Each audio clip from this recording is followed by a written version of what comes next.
Hello and welcome back to the Dream Team Professor podcast. My name is Scott and in this episode we're looking at the top place to target in Game Week 19 Sun Dream Team, which is an FA Cup and Premier League double game week. Apologies that I had to miss the last episode. I've had a bit of post-Christmas illness with bronchitis and a viral infection, so I won't bore you all to death with that, but there's probably going to be plenty of me cutting out coughs in this episode, so a bit late getting it out. But this week it will be a Friday night deadline with the FA Cup third round. So 6:30, set your alarms. That will be the deadline this week on Friday night. So don't get caught out by that one. It's going to be ahead of Villa versus West Ham in the 8 p.m. kickoff. So the first fixtures of this week will be the FA Cup fixtures taking place across the weekend.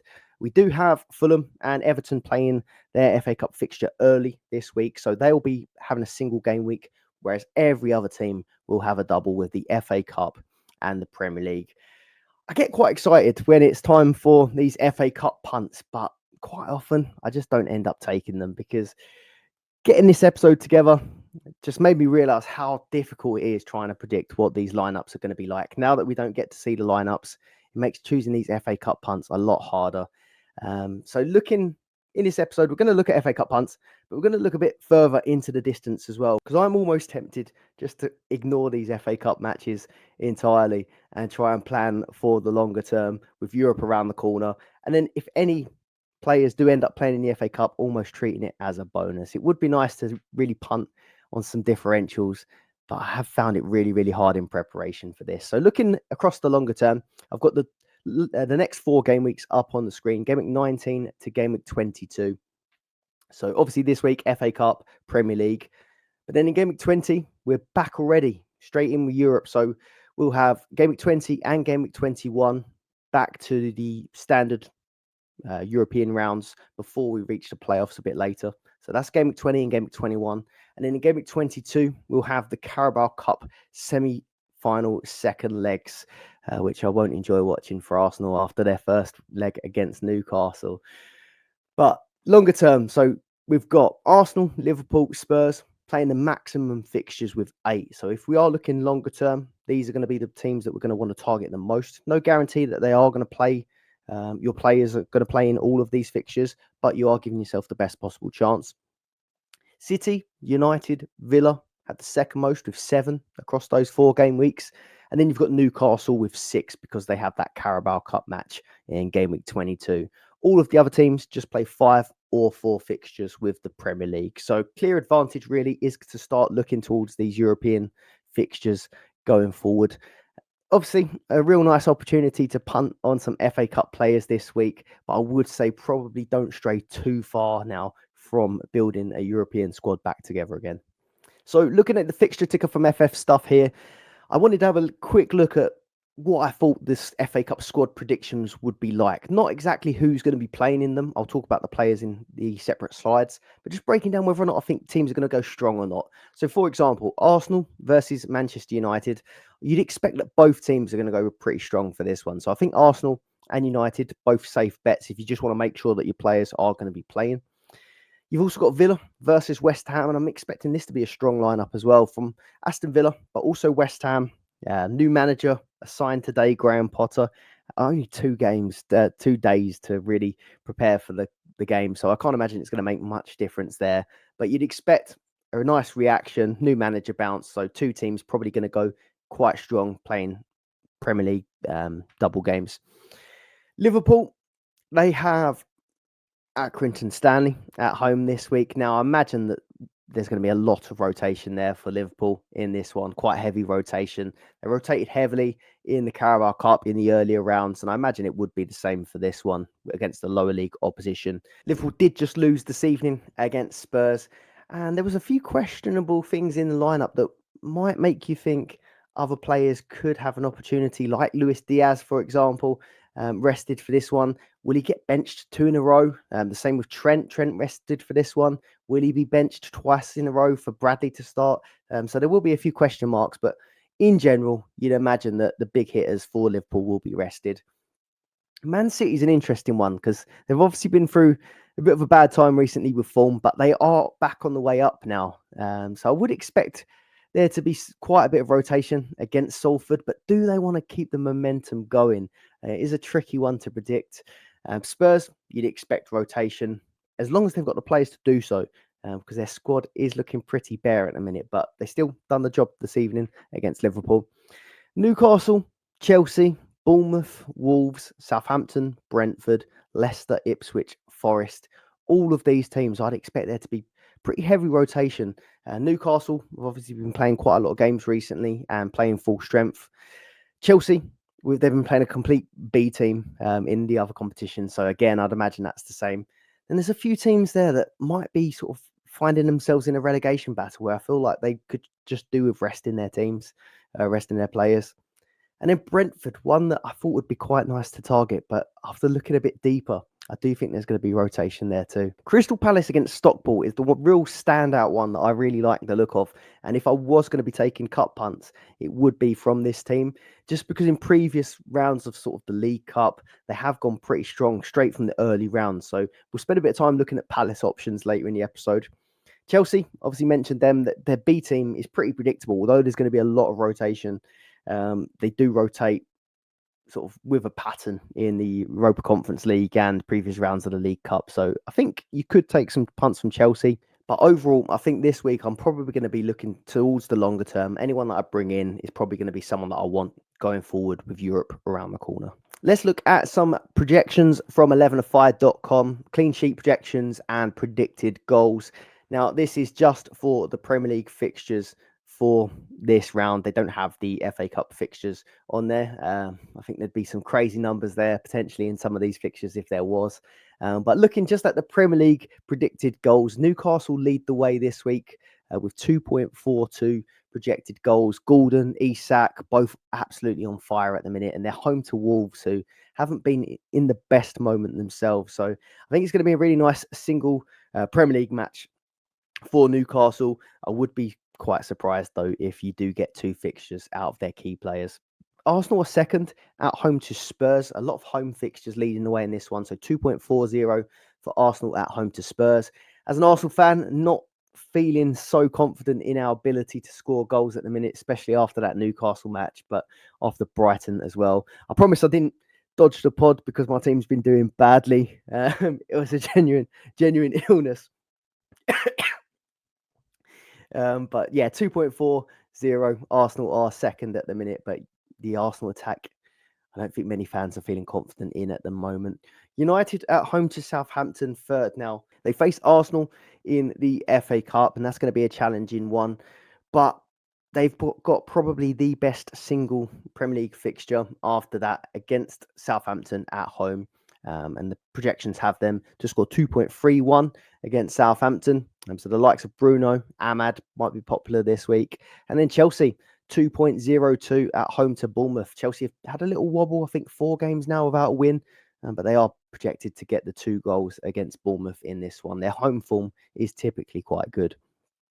City, 1.94 away at Brentford. Tough place to go, but they're back in Haaland after finding a little bit of form. And then Liverpool, 1.84 away at Forest. I think it's going to be a tough fixture for Liverpool, that one there. The only team to have beat them in the Premier League so far this season. A look at clean sheets. Now, Arsenal are still being backed quite heavily on the clean sheet markets here, or in the projections. 42% chance of keeping a clean sheet at home to Spurs. And they're actually top for 3 of the next, 6 game weeks here. 42%, 47%, 50%. Match day 24, 37%. And then 2 matches back-to-back above 50% chance of keeping a clean sheet, with 53 and 52 in match day 25 and 26. So at the moment, Arsenal still backed as one of the better defences to choose from. United there, 41% chance home to Southampton. Not really that much of a surprise, but not been defensively sound recently.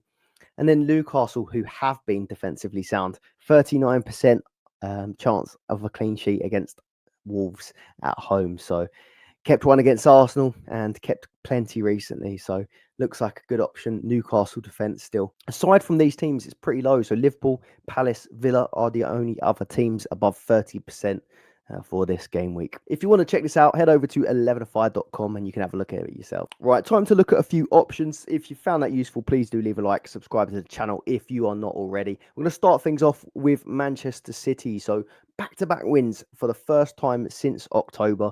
And it's all to play for in Europe for them. So a lot of the teams are doing quite well in Europe and probably aren't going to go through and end up playing the playoff rounds.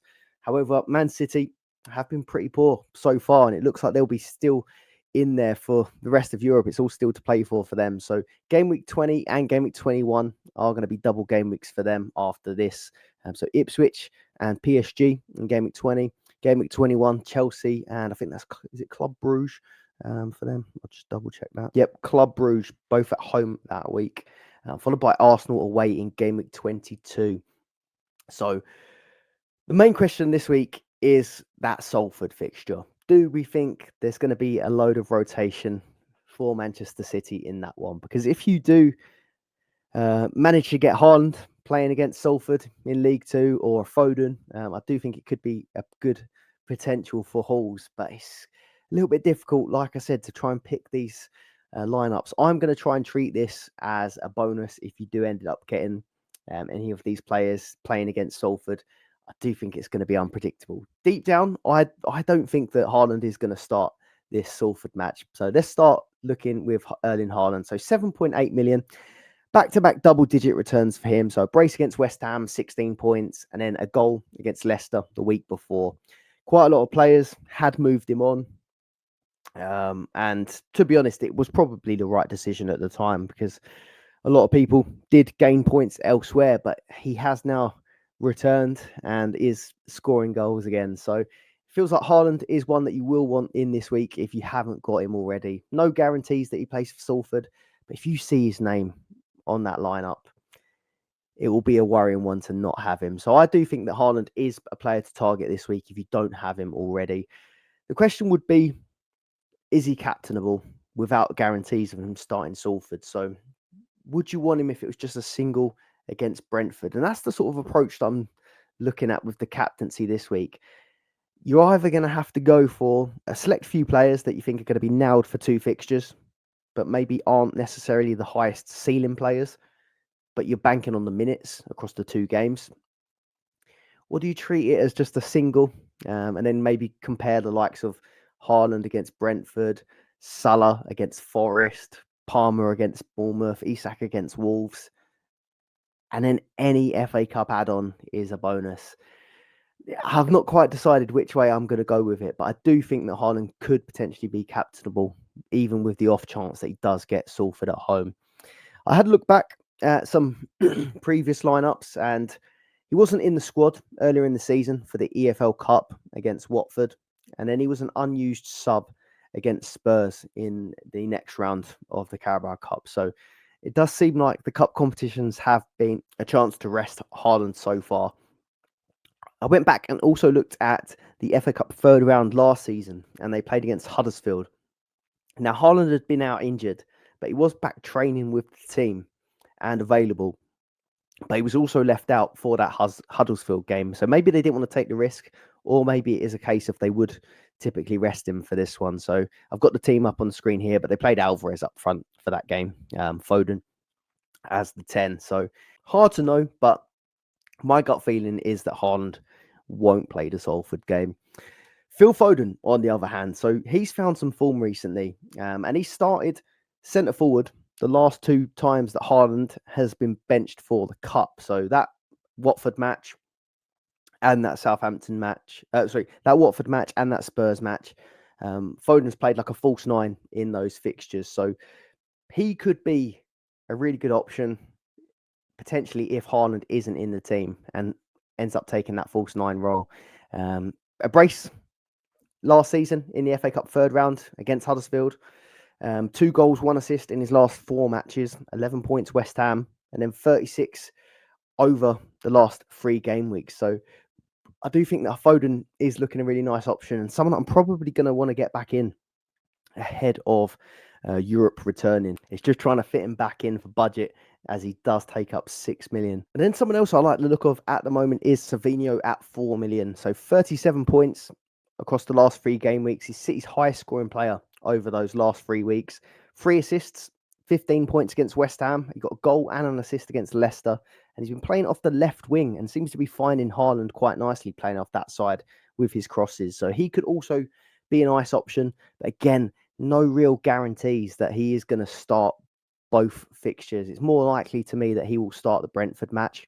And then maybe we'll start to see maybe the return of Grealish or Doku playing in one of the wings. Even saw Oscar Bob has returned back to training. However, he had a pretty nasty injury, so I imagine it would take some time for him to get up to speed. But again, really nice option, but no guarantees that he's going to start to. And I think that's going to be a running theme in this episode. I look at my team, Arsenal. So it's all doom and gloom at the minute online and in the Arsenal communities. But actually, yesterday was a 13-game unbeaten run coming to an end. So we have been in decent enough form, but it's just the Newcastle loss yesterday, piled on with the Brighton draw.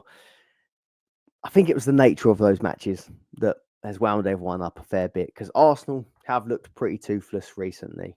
So in my opinion, I don't think there are any attackers at the moment that are worth targeting from Arsenal. I looked out of ideas. I know there was stats that Arsenal had 3 XG in that Newcastle match, but if anyone really watched it, I don't think you felt like we were going to score.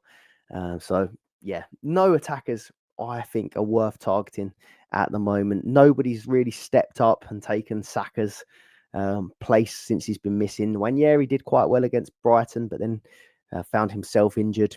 Trossard, Martinelli, Havertz, Ødegaard, all not really showing up in these last couple of games. So personally, I wouldn't be targeting the Arsenal attack, but the lineup is quite predictable, and we do expect that they are going to be full strength in both matches. So I still like the look of the Arsenal defence. I still think they're fine holds despite conceding 2 goals yesterday. 4 home fixtures in a row. I still think there are clean sheets there for us. And I still think playing against tough opposition, we do typically defend pretty well. I have to caveat that all with yesterday. We were pretty poor. But in general, I still think Arsenal are a good defence to target. And the projections we saw earlier still back that up as well. Declan Rice at 4 million. So a very boring pick, but he has been scoring quite well recently. 8 points, 7 points, 1 point, 7 points, and 12 points. Hitting regular bonus points.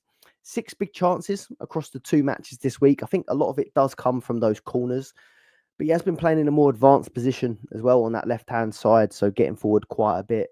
So he is a boring option. I would put it there, but he is a safe option that you know he's going to play regular games. Timber, 4.3 million, has 18 points across the last 3 game weeks. Gabriel's got 17 and Saliba's got 15. So there's basically nothing to separate these defenders. So to be honest, I'd go the cheapest first if you're looking to add one with Timber. I'd go Gabriel at 5.2 after that, just for the attacking threat, and then Saliba after that. But I think Timber and Gabriel do it enough with 2. I've got Raya in my team currently. I'll come on to my team update later. I bought him in last week. It's been a pretty disappointing week, and I'm starting to wonder whether I do reverse that decision and go for a cheaper goalkeeper that we're going to speak about in a minute. But currently, I don't think it's a problem to have him. 2 fixtures, plenty of home fixtures, and you know he's going to start. So I do still like Raya as an option. But with the emergence of another cheaper keeper, I do think maybe he could be considered instead. Let's have a look at Liverpool. So expecting heavy rotation in this match against Accrington Stanley, similar to what they've done in earlier rounds of the Carabao Cup. And I've got the Southampton Carabao lineup on the screen. So Darwin Núñez up top. We've got Harvey Elliott on the right wing. You had McAllister at 10, Gakpo off the left. You had Nioni and Morton as the sort of CDMs. Trent did start that one, but only played 45. You've got Quansah and Endo as the centre-back pairings. Quansah went off injured this game, so we're not going to be seeing him. And then Gomez at left-back, also currently injured, so we won't be seeing him either. But I think you can get the idea from that I think there probably will be heavy rotation in this Accrington Stanley match. Kelleher in goal, which was a surprise that Alisson was actually in goal this evening in the Carabao Cup. I thought Kelleher would get that one, but surely he gets Accrington Stanley. They owe him that. So again, picking an FA Cup punt for this match is going to be tough from Liverpool. We'll quickly talk about Salah first. So we do not expect Salah to have any part of that Accrington Stanley match. I don't at all. So you have to look at him as a single game week player this week, I think. And has his form been good enough to captain him away at Forest? I think potentially it has been. He's had four double-digit returns in a row before the Spurs game this evening, and he's hit 20-plus points in 2 of those matches. So you still have to consider Salah, I think, even in a single game week away at Forest. Now, Forest are obviously playing really, really well and obviously got a result against Liverpool earlier in the season. So it will be a tough game, but I still don't think we can write Salah off completely in a single game week. I don't think anyone's going to be taking him out, but I don't think anyone's expecting him to do anything in the Accrington Stanley match. So I think he has to be considered as a captaincy option. But again, can we do better? Are there better single game week fixtures? I think there probably are. You'd have to imagine Darwin Núñez is going to start as the number 9 in this match, but would you really want to punt on him and then have to keep him for the Nottingham Forest match? The problem we've got with these strikers is a lot of us are on Isak, Salah, and Haaland. And if you're on that free, even with there not being much likelihood that your player plays the first FA Cup match, I don't think you're going to want to risk taking any of those players out. So if you are on a formation where you've got 2 strikers and you'll want to take a punt on one, I don't hate the idea of maybe trying out a Darwin Núñez or a Jota. Jota, maybe stock's fallen a little bit for this FA Cup match, having started the Spurs match. But I still think I would love a Jota punt ahead of a Darwin Núñez punt for this one, even if it is just a 60-minute appearance or 30-minute appearance from Jota. You do know he is one of these players with hat-trick potential. If you are looking longer term and not so much at cut punts, Gakpo at 4.8 million has been in incredible form. So he scored goals in 3 consecutive matches before the Spurs match. He started all of Liverpool's previous Carabao Cup matches, 12 goals, 4 assists. So maybe there's a chance that he features. I think it's more likely that if either him or Diaz are going to get minutes in this Accrington Stanley one, that it could actually be Diaz. So he was benched for this Spurs match this evening, did come on for a short appearance, but he is very much hit and miss. So blanked against United, but then a recent 10-pointer and 19-pointer against West Ham and Spurs does show his attacking threat. I just don't know what that Spurs benching means for Accrington Stanley. So if he's been benched for this one, is he going to be benched again for Accrington Stanley and then play Forest? It's really hard to decide. I think Elliott is definitely going to be on that right wing. I think Núñez is definitely going to be at centre forward. I feel like Jota will get minutes, but that just leaves that sort of left wing. Could it be Gakpo? Could it be Diaz? Or could it be someone else? There's also Chiesa that could potentially come in at some position. So it is a real tough one. But if you are looking longer term, I still think both Gakpo and Diaz are decent options. It's just a real shame that Gakpo isn't down as a midfielder because he takes up one of those attacking spots, which are so hard to give up at the moment. Is it time to panic about Trent Alexander-Arnold? So bought him in a couple of weeks ago and he had an amazing match. So 19 points, I think it was, the week I bought him in. So the week I bought him in, 19 points against West Ham. A goal, shot on target, 2 big chances created, 4 tackles, clean sheet, 19 points in the 5-0 win. And absolutely everyone has jumped on him at some point recently. Really high ownership at the moment. But then there was the 0-pointer against Manchester United. He's gone from hero to quite literally 0. Then was benched for Bradley this evening against Spurs. So again, is he going to be benched for this Spurs match and then benched again for Accrington Stanley? So with Bradley maybe playing back-to-back matches, it's going to be really hard to know.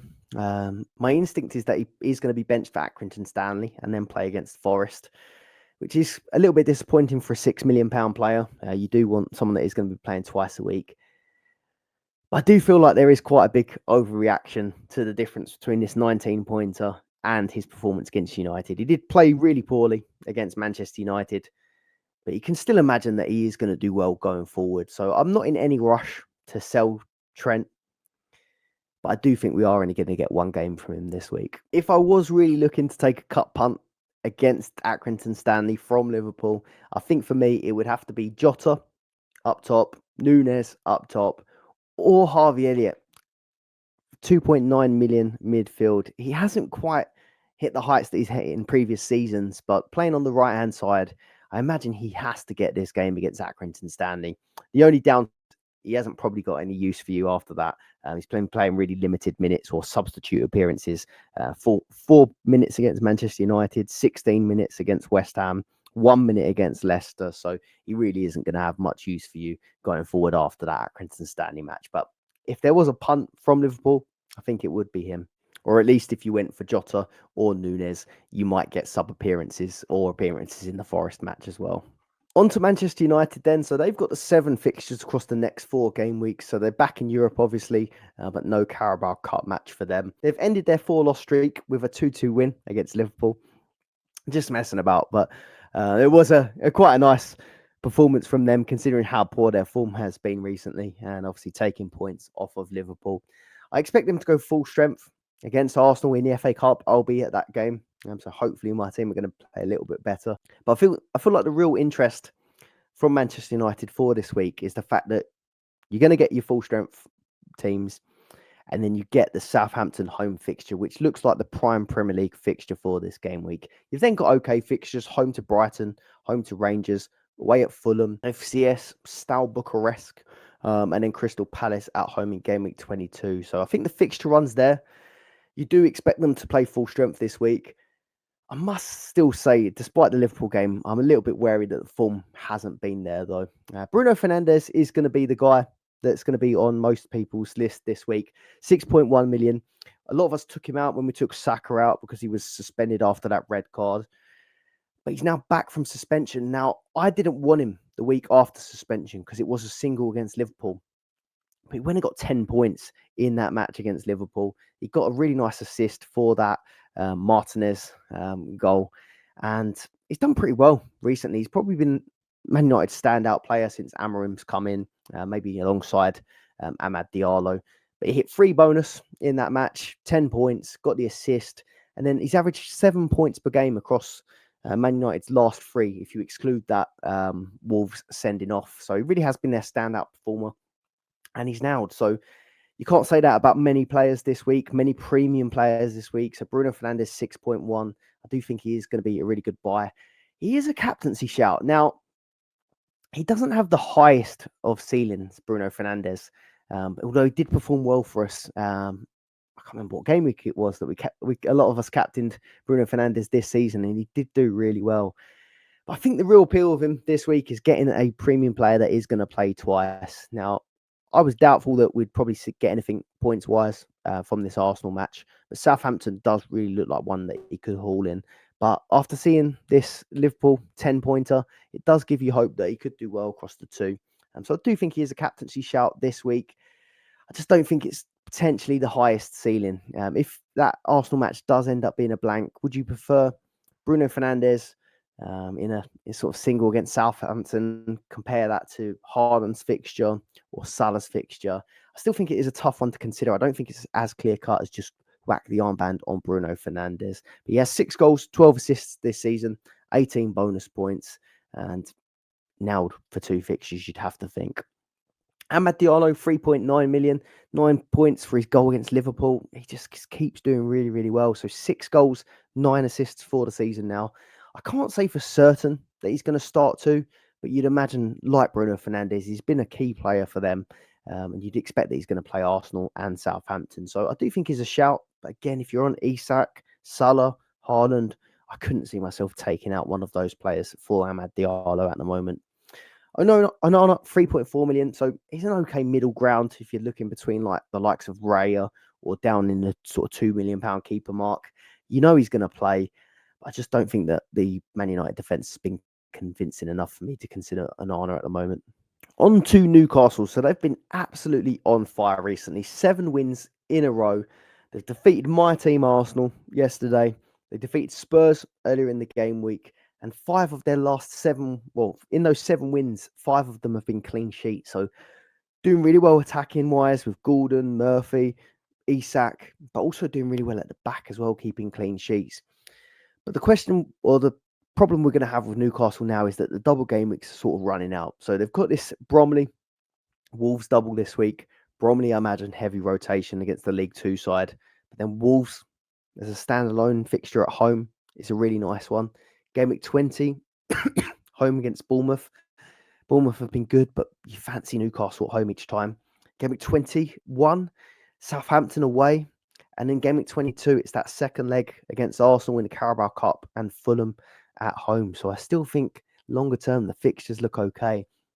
If you have Isak, if you have Gordon, I don't think you're in any rush to sell them. They are banging form at the moment. So Isak 5.9, second highest scorer over the last 3 game weeks. He's only 3 points behind Salah in that time. So Salah's been absolutely smashing it. Isak just 3 points behind him in that period.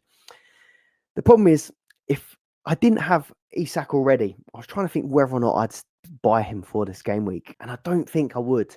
Now, it seems crazy to say because he scored 7 goals in his last 5 matches, 15 goals, 6 assists. But if I was going to take a punt this week, that striker spot is the one that is nice. I don't think you'd take Isak out if you had him. But if you did have just 2 attackers at the minute and you had a spot spare, I think you would maybe consider taking a few punts in these FA Cup fixtures for this week.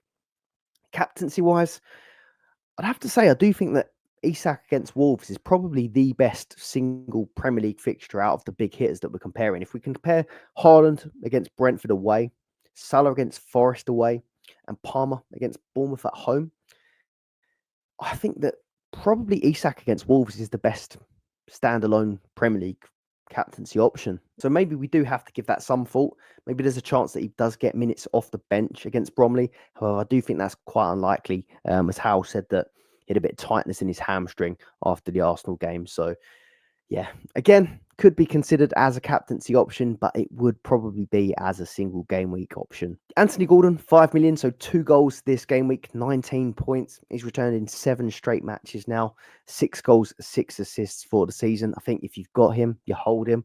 But again, if you were looking to bring in someone, a midfielder this week, I do think you'd rather opt for someone that's a bit more nailed for 2 fixtures.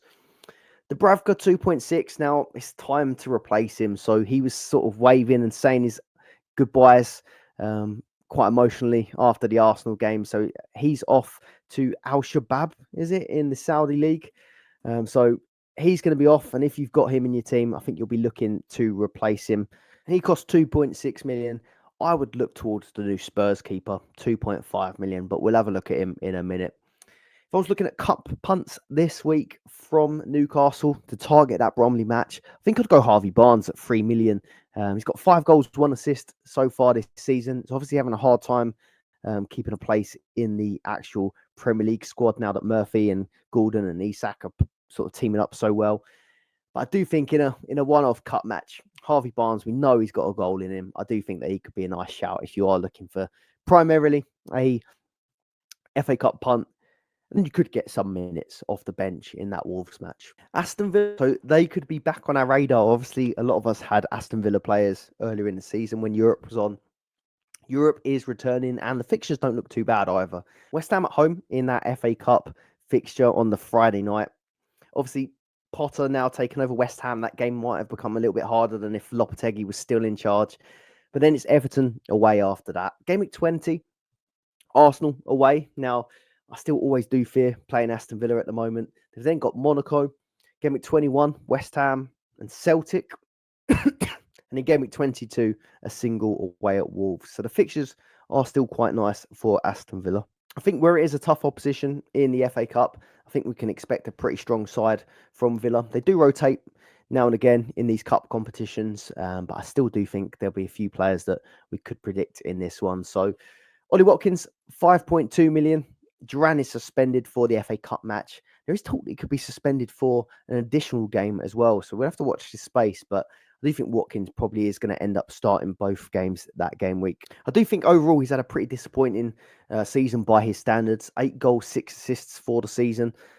2-point blank against Leicester and then 4 blanks in his last 5 matches. So it isn't great, but he did hit 15 points against Brighton, getting a goal and an assist recently. So he could be a shout this week. West Ham have been conceding plenty of goals.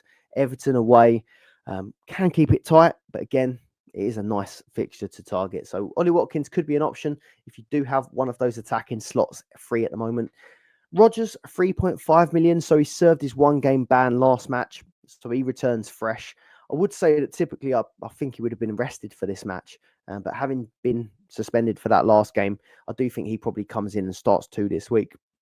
He was rotated and did not play in both Carabao Cup matches, but I just think where he is fresh, I do think this could be one that he plays. 6 goals, 5 assists for the season, and you wouldn't be too worried about holding him as well with the start of Europe coming back on. So I do think that Rodgers, good option at 3.5, a bit of a budget option too. And I was surprised to actually see that he was Villa's highest scorer over the last 3 game weeks with 31 points. So someone that a lot of us all had earlier in the season. I think we all ended up selling him when these points sort of tailed off and Europe ended, but he could be someone that comes back on the radar now that Europe is back. On to Spurs. Now, this is the one, Tamworth, National League. This would be the one that if you could see the lineup, this would be the game that you would target.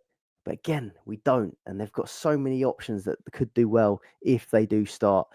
There's a lot of injuries and illness still at the Spurs team, so they might be down to bare bones, which could help potentially picking the lineup. North London derby in the second match again, so they probably are going to want to rotate a fair bit, keep players fresh for Arsenal, especially after just playing that match against Liverpool this evening. I do think they are going to need a bit of rest somewhere. You got Moore, Lancashire, Bergvall, Werner could potentially all come in. Bergvall did play in the match this evening, so maybe he could get rotated and might have a bigger place in the squad at the moment. But they're all players that are highlighted that could also just rotate in, potentially rest a few other players. Porro at 4.1. Now, they are down to their bare bones at the back, and Porro may end up getting both fixtures in this one. I just can't see who else they're really going to be playing at the back at the minute. If they do play this one, it could be a nice one. And he's had a really good few weeks. 9 points against Liverpool this evening with a bonus point and a shot on target. He had an assist against Newcastle in that 2-1 loss, and he got an assist in the Wolves game as well. So back-to-back assists previously to this Liverpool match this evening. So I do think Porro could still be a decent shout. Someone that seems to get bonus regularly and never seems to get a real blank, even if they don't keep a clean sheet. So I think Porro could be a good option, potentially, if you're looking to downgrade someone in your defence, like a Trent or like an Arsenal defender. Porro is there as a cheaper option. And you think he probably has got more chance of playing 2 matches this week. Someone that I am liking the look of potentially is this new goalkeeper signing, Kinski, 2.5 million. So he starts Liverpool after just signing a few days ago. And he was playing really confidently. The complete opposite to what Fraser Forster's been like. So playing out from the back, looking comfortable on the ball against Liverpool, who play pretty high press as well. So quite impressive from him.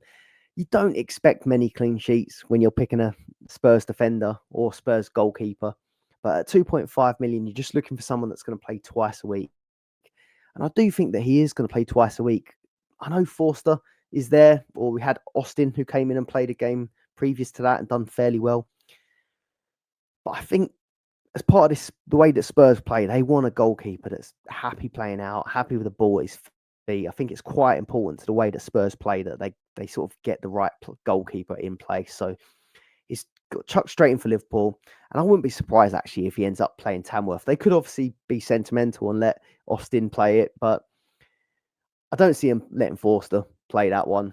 He's had enough games, hasn't he, recently? I think that he could actually play this one, Kinski, against Tamworth, and just get used to being the Spurs goalkeeper now and sort of bonding almost with his defenders, with his playing out from the back. So I do think that he could be a really good signing for your teams this week at 2.5 million. And I have just made a goalkeeper transfer.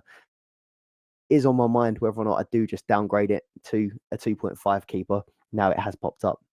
Attacking wise, there are some really, really good options from Spurs, but again, just trying to pick the one that plays is going to be tough. Johnson was benched for this match against Liverpool, which would maybe make you assume that he had a good chance of playing Tamworth. But then Benson Kerr had a bit of a freak incident or accident and then ended up having to get stretchered off. So I hope he's all right, but Johnson had to come on and replace him early on in the game and end up playing the whole game. So whether or not Johnson still goes on to play Tamworth, I don't know, but he has obviously got a lot of goal threat, 11 goals, 5 assists for the season. If he does start, he could be a real threat. Solanke doesn't seem to be getting a break recently. He got an assist, did get a goal himself that was ruled out. So if he ended up starting, would be a great option. But again, We just don't know if he starts. Kulusevski, I've finally brought back into my team. It is rare that he gets a rest, but I do think this could be one that he does get a rest in. Maddison could be an interesting one. Obviously, was suspended for this match against Liverpool, so didn't feature. He might be one of the players that could potentially come in from Tamworth. Also, at times, he has been rested for some of the bigger games this season. So it all depends whether or not you think he's going to start the Arsenal match. You'd think if he was going to start Arsenal, he probably wouldn't get Tamworth. But we know that he has been rested at times this season. So if he does end up getting that Tamworth match, Maddison could be a great shout. He has been decent throughout the season. It's just his minutes that have been concerned. So potential punt on Maddison could be a decent one for both bonus and his attacking threat. But again, it comes with a little bit of risk. We start to go deeper into punt territory now with Chelsea. So no wins in their last 4 in the Premier League. But we expect a lot of rotation for this Morecambe match, League 2 opposition. I think it's going to be quite similar to what we've seen with Chelsea against Europa Conference League opposition and earlier rounds of the Carabao Cup as well. So Palmer first, 6.1 million. Do we keep or sell him? Now, I don't expect him to be even included in the squad, going off what happened in the Carabao Cup earlier in the season against Newcastle, and obviously being left out of the European squad. So I'd be very, very surprised if he's even sort of named in the squad for Morecambe.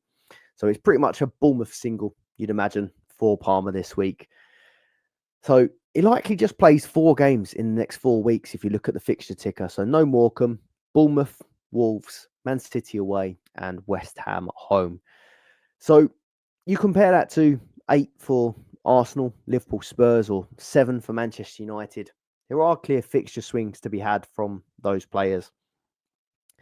But Palmer's 94% owned in the top 1K, which really does make it an issue if it goes wrong and if he does haul in these singles, which we've seen him do on many occasions as well. So if you do take Palmer out of your team, it is a big risk. He does have a higher ceiling in even single game weeks. We've seen him hit 20 plus points in a game, tricks, 4 goals. So going against him, the risk is always there.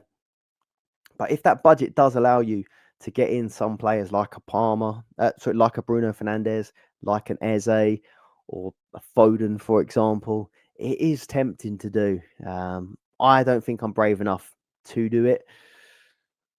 But the opportunity is there if you want to chase the fixtures. Looking more, though, towards punts. Although I do think that Palmer in a single fixture, we spoke about single fixtures, if you compared like a Salah, Haaland, Isak, Palmer. Although I do think that Bournemouth at home is a really, really good fixture for Palmer. The reason I wouldn't captain him is just because I think with Haaland, maybe there's a chance. I feel like with Isak, maybe there's a chance you get a sub appearance. With Palmer, I really do think there's no chance that he's going to be in that lineup for Morecambe. So that's why I wouldn't captain Palmer for this week.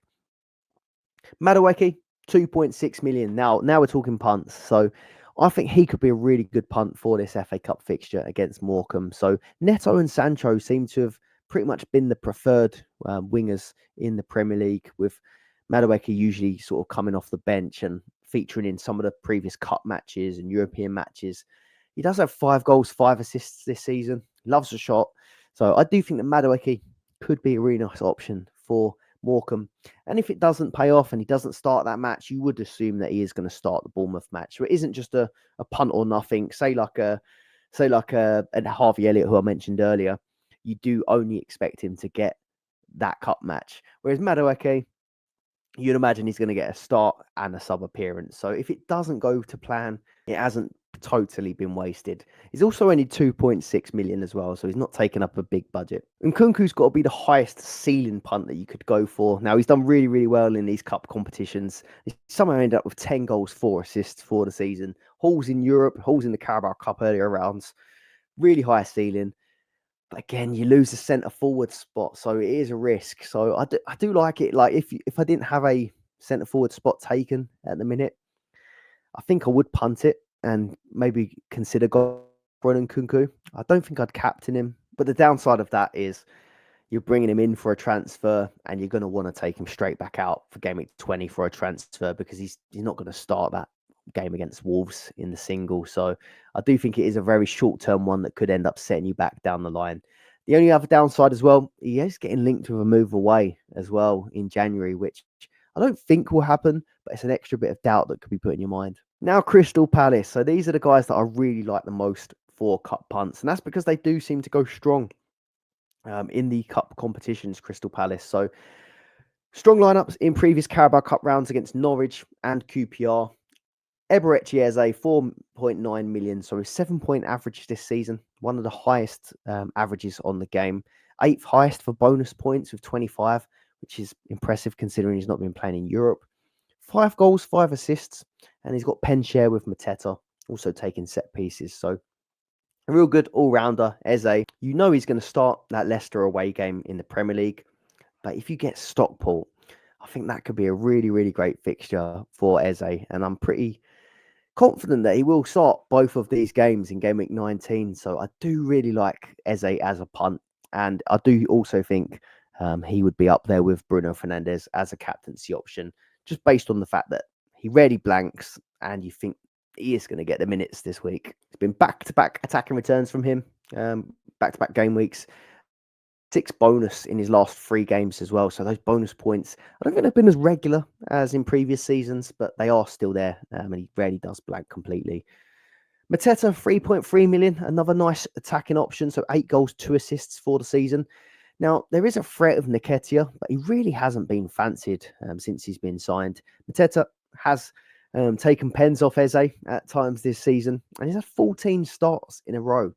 So you either see that as he's going to need a rest and maybe he gets rested for Stockport, or maybe you just see that one as in he's the main man and he's going to play twice.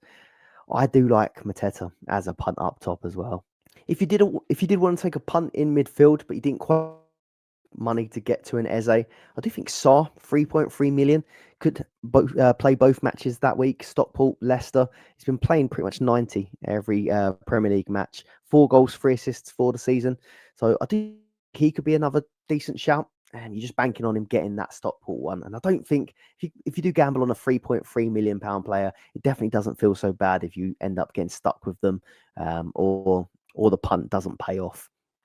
And then Munoz, 4 million. So he's just been impressive all of last season since he was signed and all of this season. 5.7 average is right up there with defenders. Second highest for tackles on the game. 8 points, 6 points in his last 2 games without even keeping a clean sheet. And he's been very, very close to getting attacking returns in his recent matches.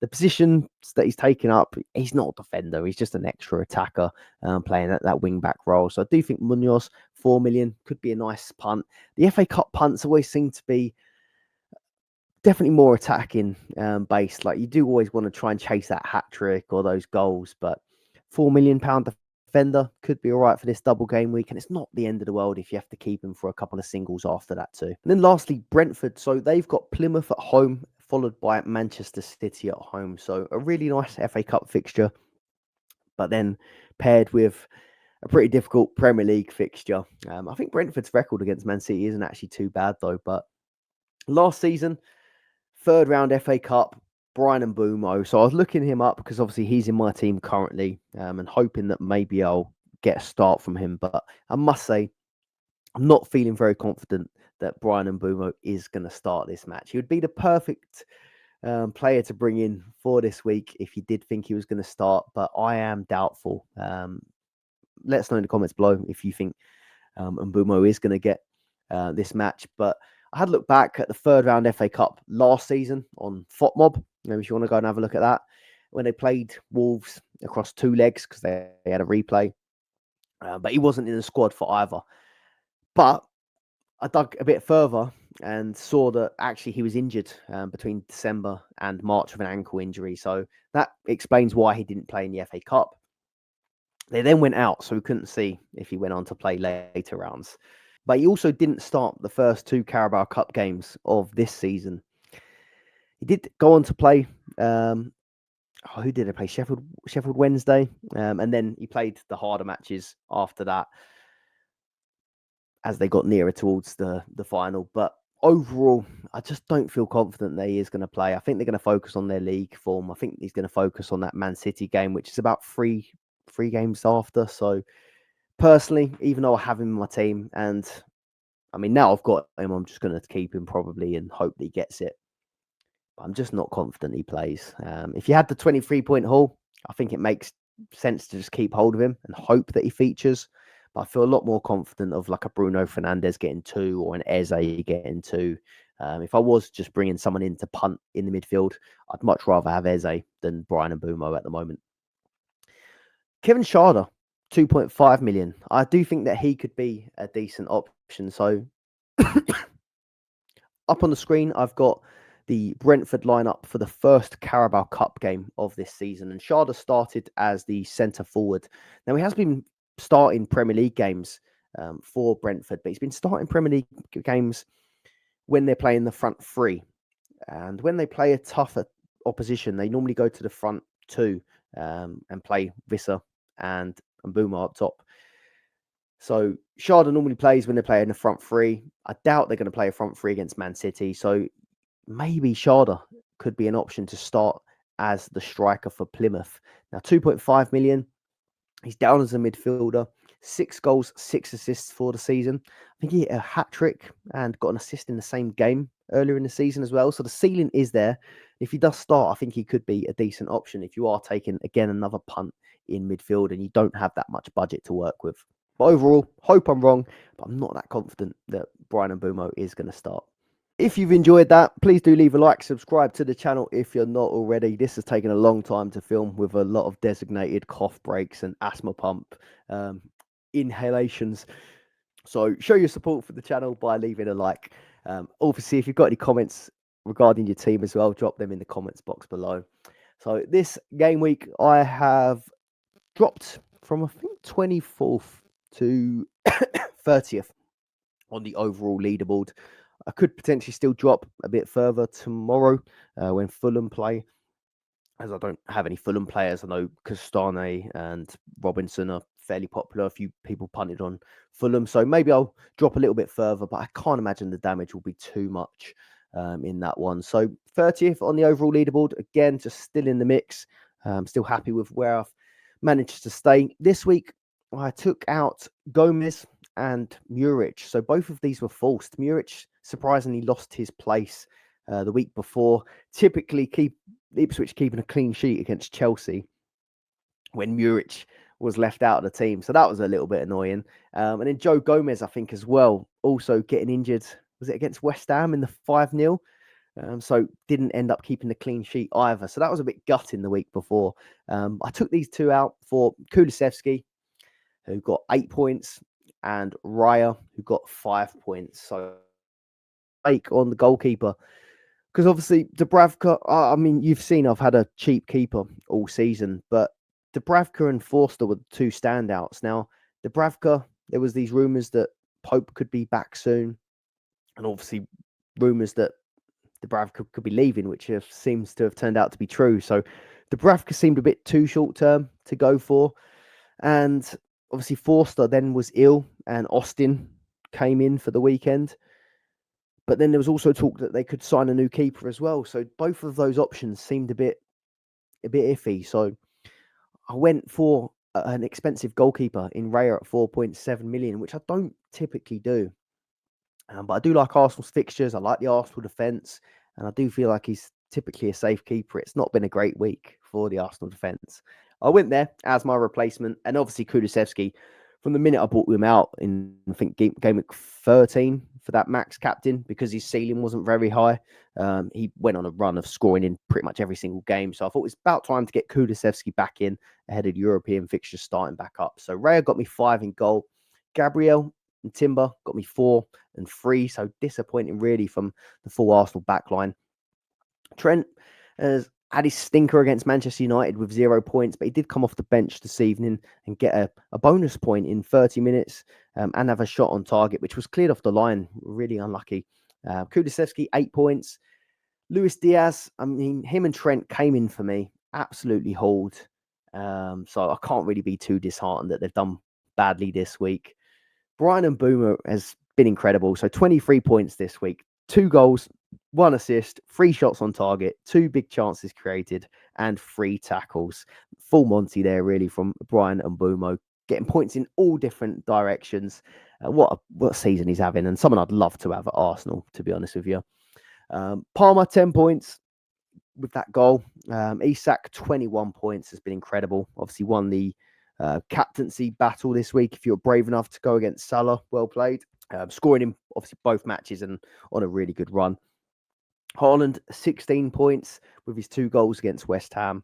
And then Salah, I didn't want to take a risk going against Salah for the armband. I knew a lot of people would still stick with him. So 28 points, it's not a bad play. So as you can see, team's not really in a bad place. So obviously looking longer term towards Europe, I've only got Mbumo, Palmer, Isak that aren't sort of European players. Palmer, I think he's sort of earned the right to stay as a single game week player, and Isak definitely has got to be in that conversation too, on current form. But Mbumo, surely can't take him out with a chance of playing Plymouth, even though I don't think he will. Feels like he's worth holding on to. So there's no real clear fires that I need to put out this week. But having Mbumo, Palmer, Isak already as non-European players, with Europe starting the following game week, I don't want to go too far away and start bringing in more cup punts. So like I said, I do think that moves I'm going to make this week are probably going to be bringing in longer term players that are going to feature in Europe down the line, and then hope that they do end up playing 2 fixtures. I'm going to keep my team under wraps again this week, obviously 30th on the leaderboard, hoping to make up a little bit of ground. But as always, if you do leave a comment below, I'll happily get back to you with my thoughts and any way I can help you. If for some extra Dream Team content this week, check out the Dream Team Tonic podcast. I couldn't make it with this rotten illness, but Tony and Ben were joined by special guests Andy Barnett and Matt Woolley. So do head over to that one. It's a long one, but it's a great one. So do head over to the Dream Team Tonic podcast, and I'll see you on the next one. Goodbye.